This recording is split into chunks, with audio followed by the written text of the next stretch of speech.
At the beginning of January 2024, a shocking piece of news surfaced, leaving everyone stunned. The news was about a mother accused of murdering her own 4-year-old son. However, this was no ordinary woman. The accused was a data scientist and the CEO of a prominent company. You must have guessed by now that we are talking about the Suchana Seth case. But what is the complete story behind this case? Why did Suchana Seth kill her 4-year-old innocent son? How did she come under police suspicion?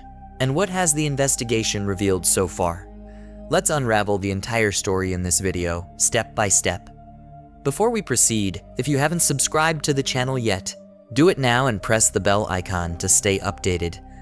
As mentioned earlier, this story revolves around the infamous Suchana Seth case. Suchana Seth originally hailed from Bengal. She completed her early education in Kolkata and later decided to pursue a career in artificial intelligence and computer science. Professionally, Suchana was an AI ethics expert and a renowned data scientist. She had also made it to the 100 Brilliant Women in AI Ethics list.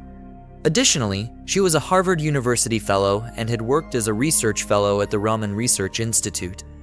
Suchana also held patents in natural language processing NLP.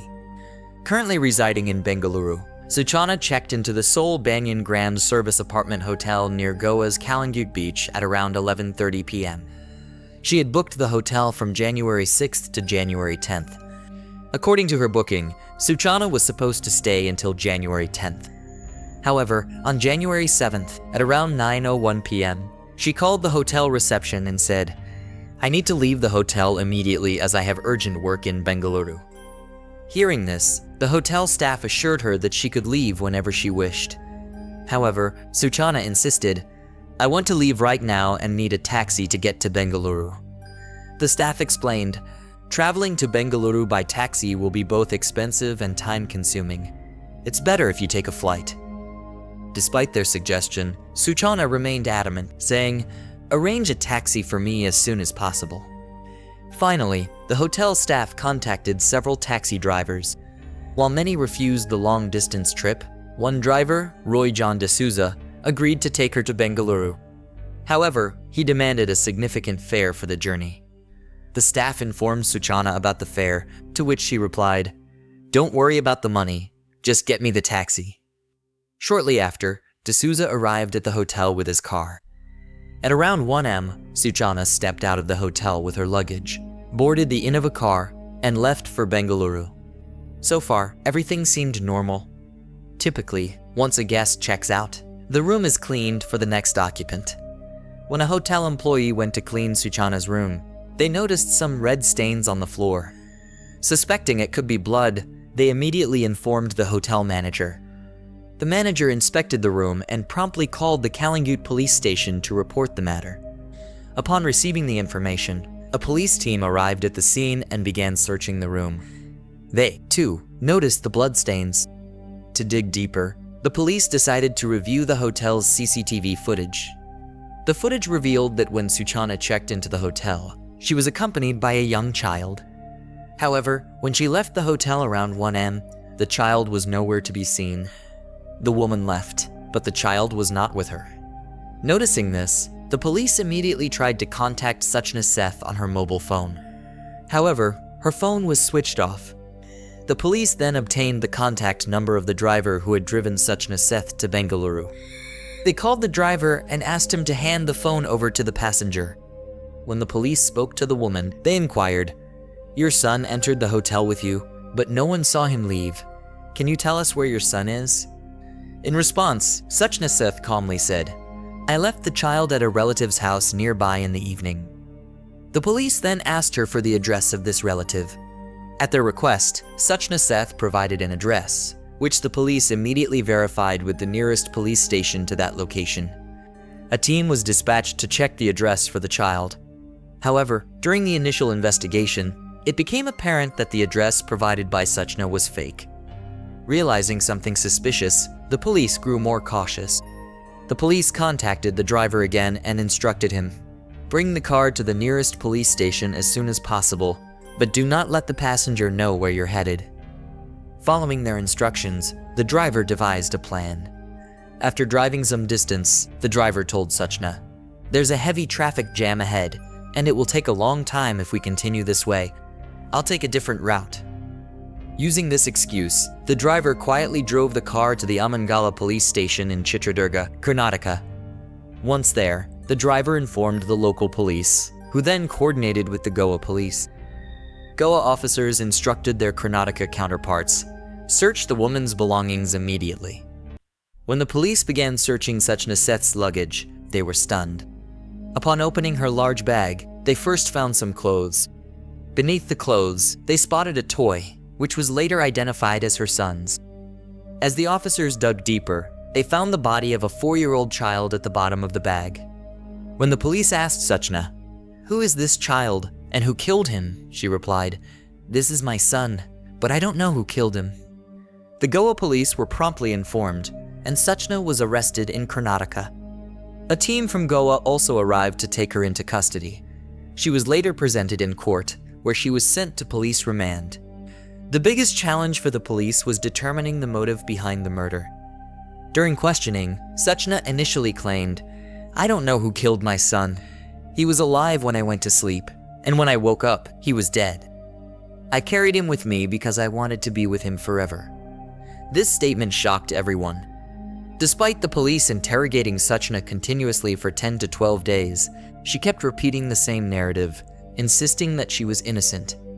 However, when the child's post-mortem was conducted, it revealed, a few hours ago, the child was suffocated with a pillow or strangled. This means that when the child was murdered, he was with his mother, Suchana Seth, at that time. After several days of hard work, when Suchana does not provide any information, the police consult renowned psychologists and psychiatrists to extract accurate information from her. Despite their efforts, they fail. However, during the investigation, the police discover significant evidence in the room that supports the fact that the child was murdered in that room. The investigation also reveals that no one but Suchana Seth entered the room. So, when she claims that someone else killed her son, it seems unbelievable. When Suchana Seth remains silent, the police bring in her husband, Venkataraman, for further questioning. The couple is interrogated face to face, but this does not lead to much progress either. The investigation continues, and the police start digging into the background of Suchana Seth and her husband, Venkataraman.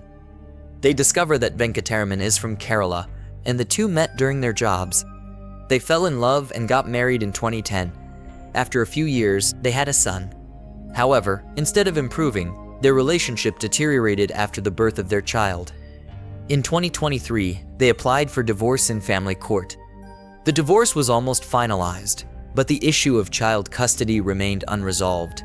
Suchana wanted the son to stay with her, while Venkataraman wanted custody as well. This matter had been under litigation for a long time. Things between Suchana and Venkataraman had deteriorated to the point where she didn't even allow him to meet their son. Venkataraman approached the court, and a decision was made that he could meet his son every Sunday. The court also ordered that Venkataraman pay a monthly maintenance allowance to Suchana. After this ruling, on December 10th, 2023, Venkataraman met his son for the first time in a long time. However, in the following Sundays, he couldn't meet his son as Suchana would find some excuse to take him away from Bangalore. On December 31st, 2023, Suchana and her son left for Goa, where they spent 3 days visiting different places. Afterward, they stayed in a hotel and returned to Bangalore. 4 days later, they returned to Goa. On the night of January 6th, Suchana and her son checked into the hotel. According to the post-mortem report, the child was killed about 36 hours before his body was found. After checking into the hotel, Suchana killed her son and remained locked in the hotel room with his body for the next 18 hours. During this time, she neither ordered food nor spoke to anyone. Meanwhile, Venkataraman continued trying to contact Suchana to meet his son. In response, Suchana sent a message saying he could meet his son on Sunday, but by then, the child had already passed away. Suchana's behavior throughout this case has seemed very strange. Some people even speculate that she might be mentally unstable and that her actions were a result of madness. As a result, Goa police decided to investigate her mental state with the help of experts. A report was presented in court stating that Suchana Seth was mentally fit. As for the current status of the case, Suchana Seth has not confessed to killing her son. In March 2024, her father, J. Seth, filed a petition in a Goa court, claiming that Suchana's mental condition was not stable and requested a panel of doctors to investigate. Despite opposition from Goa police, on March 4, 2024, the court ordered a panel to be formed to assess Suchana's mental state. Depending on the report from the doctors, the future of Suchana Seth will be decided. Some people believe that Suchana is a highly educated and intelligent woman and that she is pretending to be mentally unstable to avoid punishment. If she is found mentally ill, she could avoid legal consequences or receive only a minor sentence. What happens next will be revealed over time. Experts say that if Suchana is found mentally ill, she could avoid punishment for her son's murder or face only a very light sentence. We will have to wait to see what happens. What do you think? If Suchana Seth is found guilty of the child's murder, what punishment should she face? Let us know in the comments.